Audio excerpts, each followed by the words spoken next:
conseguir de empréstimo para a sua pequena empresa? Então, varia. Você tem para veículos utilitários até R$240 mil.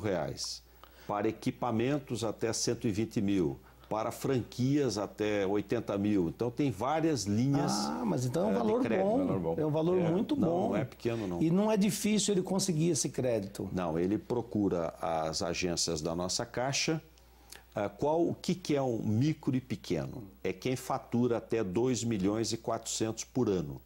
Ou seja, 200 mil por mês. Passou daí já é médio. Já é médio. Aí já não tem o fundo de aval. Tem o crédito, mas o governo já não dá o fundo Então até de aval. R$200 mil por mês ou menos. Faturamento. E ele pode conseguir um empréstimo de capital de giro. Então, mas aí de e nessas quanto? Linhas. Desse valor aí que o senhor falou para veículo, para... Isso, ele tem que se encaixar aí num desses programas. Tá, mas isso, doutor Geraldo Alckmin, é divulgado para o... Como é que o pequeno e o médio empresário fica sabendo que existe essa linha de crédito para ele? Está sendo feito por arranjos produtivos. Então você pega no ABC todo o pessoal de metal mecânica.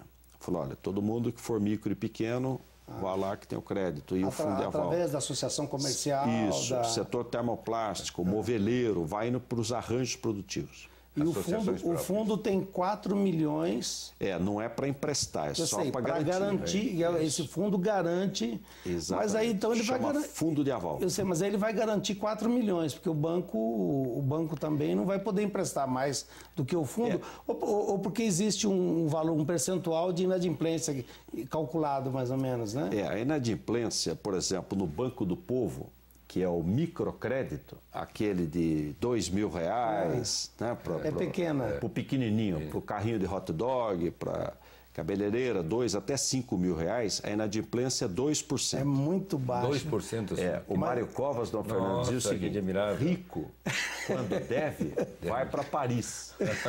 Pobre, quando deve, não dorme de noite.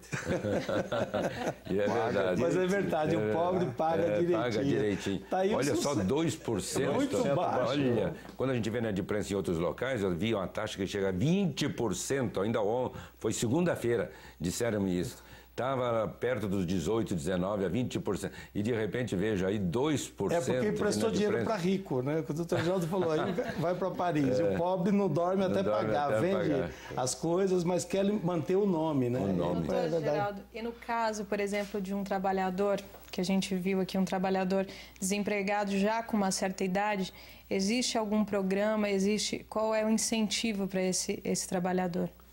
Olha, a qualificação, ela não tem idade. Então, ele pode fazer o curso da ETEC, o curso de qualificação em qualquer idade. Não tem nenhum limite. Não tem limite de idade. Não tem limite de idade. Então, nós temos pessoas estudando com 50 anos, 60 anos. Desde que ela tenha o segundo grau.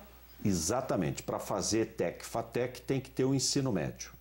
Ou estar no segundo ou no terceiro ano colegial. Porque hoje tem muito jovem que estuda de manhã o ensino médio e à noite a ETEC. Ele sai com os 2 diplomas, se tiver ao mesmo tempo, segundo ou terceiro. E é tudo gratuito, ele recebe um material. Os cursos mais rápidos, aí não tem ensino médio, aí é curso de 200 horas. São as qualificações. Aí não há necessidade de ensino médio. Não precisa ter curso nenhum. Basta querer se inscrever. Todo o material é por conta do governo. É tudo de graça. Tudo de graça. Não paga nada.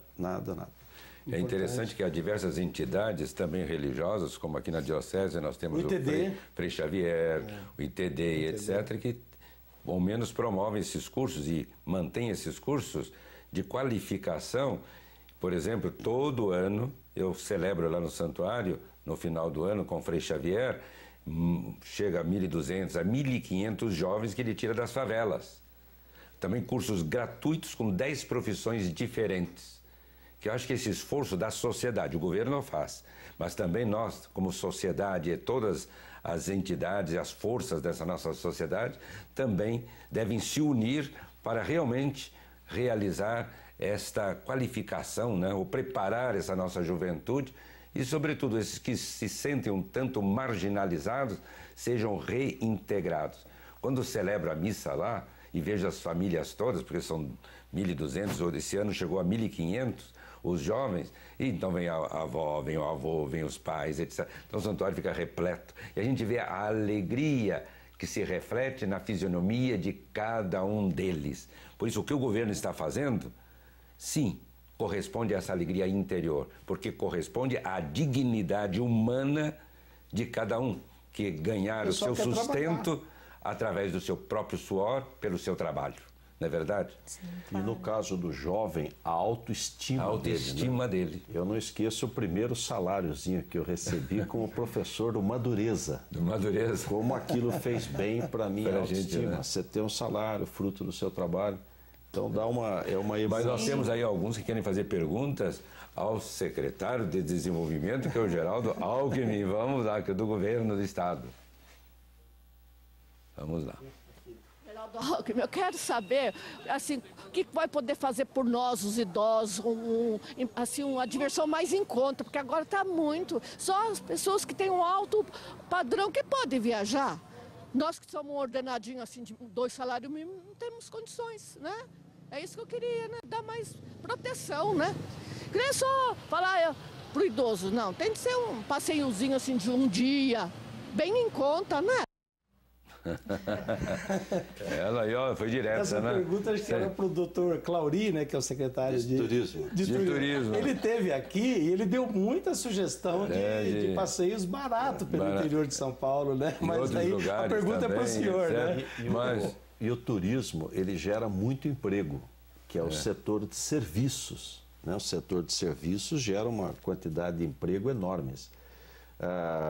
E respondendo a ela, primeiro, é interessante isso. O idoso, ele não quer só área de saúde, ele quer entretenimento, ele quer lazer. Nós fizemos, o governador Mário Covas fez o primeiro centro de referência do idoso em São Miguel Paulista, o CRI. E o centro de referência do idoso é um prédio de 6 andares. Então ali tem a parte de saúde, odontológica, médica, cabeleireiro, manicure, eletrocardiografia, é um complexo a questão do idoso. O local mais frequentado é o último andar, que é o salão de baile. De baile, Porque... nós tivemos aqui algumas cenas de idosos, quer dizer, eu falo sempre juventude acumulada, né? Que participam desses... Eles promovem o trabalho. E que alegria que a gente via com aquelas pessoas que já têm seus 70, 80 anos, né? Lá dançando, né? Mas eu brincava. Essa do prédio de 6 andares, o mais frequentado é o do baile. É do baile, está lá embaixo. Beleza. Mas tem uma outra pergunta para o nosso... Entre no site da Prefeitura e do Governo do Estado, da Secretaria de Turismo, que tem muitos programas interessantes. Que possibilitam... E no transporte, ele é de graça na cidade de São Paulo e ele tem também estímulos para transporte intermunicipal. Que beleza. Para o idoso. Então, olha, você aí, veja lá, recorra à Secretaria do Turismo, né, do Turismo, e poderá fazer o seu passeio, fazer o seu lazer, ter ele como algo que refrigere o seu coração. Mas vamos a mais uma pergunta para o nosso Geraldo Alckmin. Eu queria saber se ele ainda continua defendendo a tese, que me parece que é do Fernando Henrique Cardoso, que menor de idade não pode trabalhar? A legislação, ela diz o seguinte: o menor de idade, ele pode trabalhar a partir dos 16 anos de idade. 16 anos. Ele pode. Menos de 16 é o aprendiz. Aí tem uma restrição, né? Abaixo de 12 não pode nenhuma hipótese. Então, abaixo de 12 não pode. Aliás, o governo Fernando Henrique criou até um programa chamado PET, que era Programa de Erradicação do Trabalho Infantil. Ou seja, criança muito pequena em regiões muito pobres que eram mão de obra. E ao invés de estudar ou brincar, estavam trabalhando. Então, o governo dá uma bolsa, dá lá, olha, você recebe R$80 a família, mas a criança não pode trabalhar. É o programa de erradicação do trabalho infantil. Isso continua ainda no governo Lula? Continua. O governo Lula, ele uniu os programas, o erradicação do trabalho infantil, Bolsa Escola, Bolsa Saúde, juntou tudo, chama Bolsa Família. Mas temos ainda mais uma pergunta, e depois vamos ver. Queremos ouvir também a Érica cantando, né? Olha, mais uma pergunta e daqui a pouco a música. Senhor Geraldo, o senhor passa o favor de falar quando que o senhor vai aumentar o ordenado dos seus funcionários, porque